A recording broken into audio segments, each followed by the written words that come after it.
Bonjour, bienvenue à la lecture des énergies du mois d'août. J'espère que vous allez bien. Pour ceux et celles qui sont en congé, profitez bien parce que c'est vraiment un moment particulier. Je pense que juillet, août sont des moments hyper importants dans nos vies pour faire cette pause, pour se sentir mieux, plus léger. Donc profitez bien si vous êtes en vacances et si vous êtes revenu. J'espère que vous avez passé de très bonnes vacances. Aujourd'hui, on va se retrouver pour la lecture de l'énergie du mois d'août et ma foi, je pense que ça va être très intéressant. Donc, comme d'habitude, je vous propose cette petite vidéo d'introduction et puis on se retrouve en podcast pour la suite. Que vous dire, le mois d'août va être tout aussi intense que l'ont été mai, juin, juillet. Néanmoins, un petit bémol, il va y avoir une forme d'accalmie pour aller rejoindre tranquillement, doucement le mois de septembre, qui lui, je pense, va être beaucoup plus calme et détendu. Je parle en tout cas dans nos sphères personnelles parce que au niveau politique, géopolitique, je ne suis pas persuadée que ça soit si serein que ça. Et bien sur ce, je vous propose de se retrouver sur la suite en podcast. Ce mois d'août s'annonce pleine de ressources et de réserves. Donc vraisemblablement, le début de la première partie du mois d'août, il va y avoir pas mal de nouveautés, notamment du changement. Donc si vous êtes en attente dans un projet ou si vous êtes à même de nouvelles actions pour un projet de cœur, cette première partie du mois d'août va vous permettre d'amorcer des changements et également d'apporter une nouvelle fragrance, de nouvelles choses dans vos projets de cœur. Mais attention, en fait, certaines actions pourraient être un peu trop précipitées, donc mesurez bien le pour et le contre et ne vous précipitez pas dans vos actions parce que dans ce mois d'août, il y a une énergie plutôt rapide et il faut veiller à ne pas vous faire de fausses bonnes surprises. C'est-à-dire que oui, dans ces actions rapides, il peut y avoir justement des retours rapides, mais si vous n'avez pas mesuré à bon escient ce que vous mettiez en place et que vous êtes plutôt dans une énergie d'impulsion, vraisemblablement les retours pourraient être des mauvaises surprises. Donc faites attention à vous. Maintenant, vous êtes prévenus.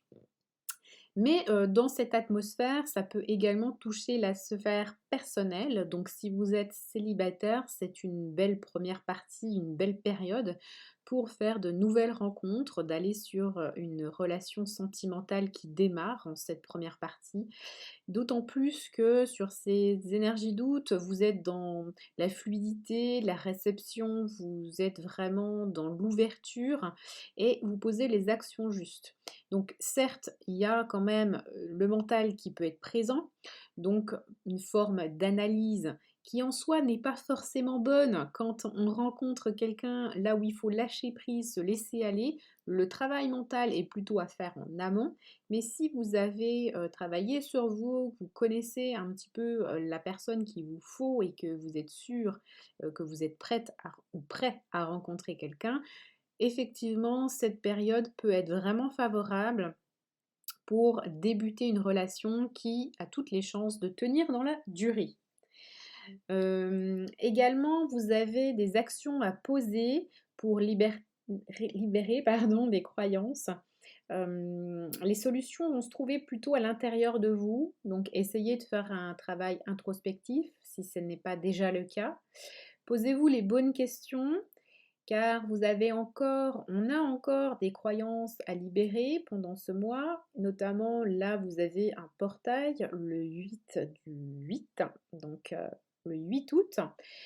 Le portail de Sirius qui s'annonce sous de hautes vibrations pour activer votre spiritualité et pour activer également l'énergie d'alignement corps, cœur, esprit. Je reviendrai un peu plus en détail dans les posts, donc si vous ne me suivez pas sur les réseaux sociaux, je vous invite à vous abonner, je mettrai le lien en barre d'infos. Et donc je reviens à ces croyances qui vont vraiment être présentes. Donc si vous ne souhaitez pas que vos actions soient un petit peu mises de côté, un travail important à faire sur les croyances qui vous limitent aujourd'hui dans la réalisation de votre plan d'action. Également, en fait, la fin de mois, cette fois-ci, va être, à mon sens, un corps un petit peu, problématique parce que je ressens, alors cette fois-ci, c'est plutôt dans une atmosphère, collective, mais selon ce que je ressens, j'ai, des restrictions au niveau de la liberté.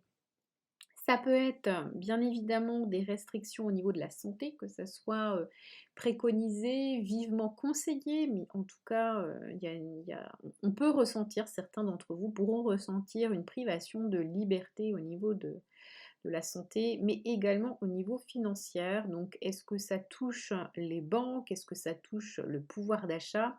À mon avis, tout ça est un peu lié.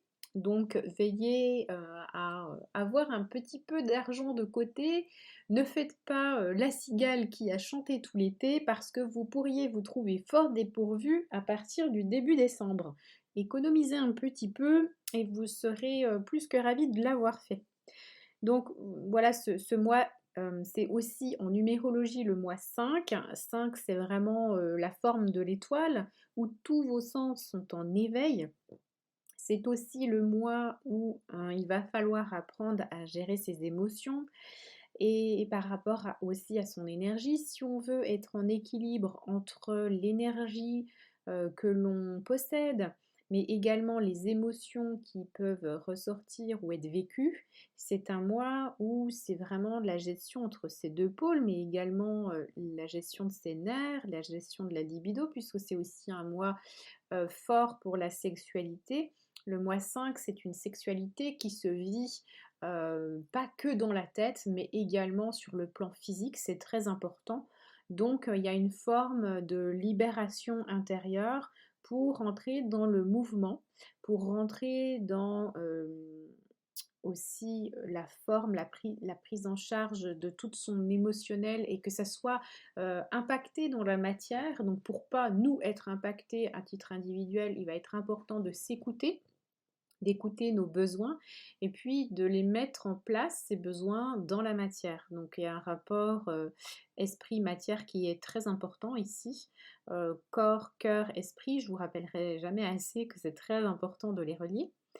Dans cette forme d'énergie, le mois 5 est aussi investi d'une forme de liberté où il va falloir prendre des risques. Donc, si vous êtes sur le point, si vous êtes dans une reconversion professionnelle ou si vous êtes sur le point de faire des changements au niveau personnel ou professionnel, vraisemblablement, il y a une prise de risque à prendre pour vous mettre en mouvement, pour amorcer ces changements. C'est vrai que ça peut vous mettre dans une forme d'instabilité, mais cette instabilité, comme je vous le disais, si vous faites attention, si vous êtes dans les prérequis de ce mois d'août au niveau de l'énergie, les surprises vont être bonnes. Donc, vous pouvez y aller en confiance.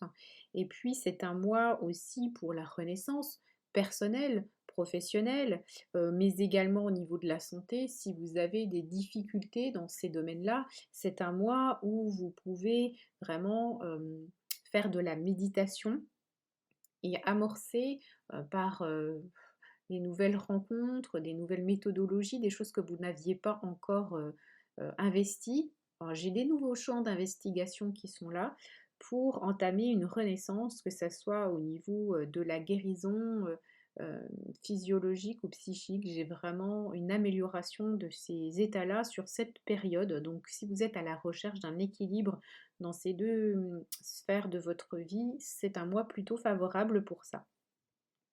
Donc voilà pour les énergies d'août. J'espère que du coup vous avez pu avoir des informations concernant là où vous en êtes. Bien évidemment, ça reste général. Si vous souhaitez davantage d'informations, en général, courant du mois, comme je vous le disais, vraiment, je partage ça sur mes posts, donc n'hésitez pas à me rejoindre. Et puis voilà, si vous avez besoin d'un travail plus personnel, plus intérieur, eh bien, on peut se retrouver lors d'une séance de lecture akashique, bien évidemment. Je vous souhaite à tous et à toutes un excellent mois d'août et prenez bien soin de vous.